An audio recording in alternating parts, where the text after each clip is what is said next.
L'impact du capital humain sur la performance des entreprises du CAC 40 a retenu notre attention, car l'intérêt pour les questions de diversité au sein des organes de gouvernance est grandissant dans la littérature scientifique comme dans la société.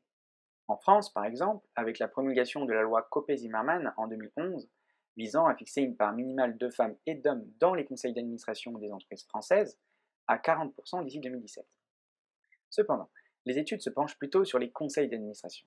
Vérifier si ces résultats sont applicables au sein des comités exécutifs, afin de compléter la littérature existante, s'avère particulièrement intéressant à analyser. Ces comités exécutifs ont été peu étudiés et sont des organes décisionnels cruciaux sur le point stratégique, tactique et opérationnel pour la gestion des entreprises.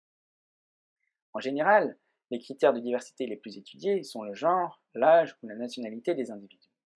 Toutefois, afin d'étudier l'impact de la diversité, un outil appelé capital humain, défini par Becker en 1964 comme l'ensemble des connaissances, aptitudes, compétences et valeurs d'un individu, a été utilisé. La première étape de ce travail a donc consisté en une collecte de données sur le capital humain de chacun des membres des comités exécutifs des entreprises du CAC 40 de 2018 et 2019, puis sur la performance financière de ces entreprises. Ensuite, des corrélations ont été établies entre la performance des entreprises et plusieurs critères de diversité, comme l'âge, le genre, la formation et les fonctions des membres des comités exécutifs. Lors de l'interprétation des résultats, ce sont bien des relations statistiques qui ont pu être mises en évidence, et non des relations de causalité.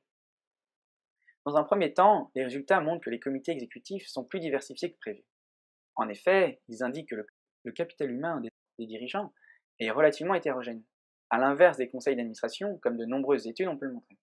Cela conforte l'idée que les comités exécutifs, tout comme les comités de direction, impactent directement la performance des entreprises, ce qui limite les effets du réseau dans la sélection des équipes dirigeantes.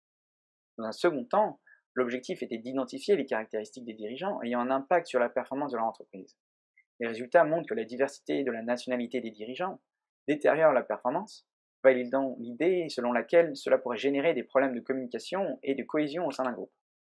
Heureusement, aucun impact significatif sur la performance des entreprises lié à la présence de femmes ou de jeunes dirigeants au sein des comités exécutifs n'est observé. Les effets observés concernent plutôt la formation des dirigeants. Par exemple, on observe que les entreprises dont les dirigeants sont issus d'une formation d'ingénieur prennent plus de risques mais sont plus rentables. Ainsi, cette étude a permis de compléter la littérature existante sur la diversité des organes de gouvernance d'une entreprise, d'une part en mesurant la diversité au sein des comités exécutifs, d'autre part en précisant les caractéristiques des dirigeants ayant un impact sur la performance de l'entreprise. Merci de votre attention.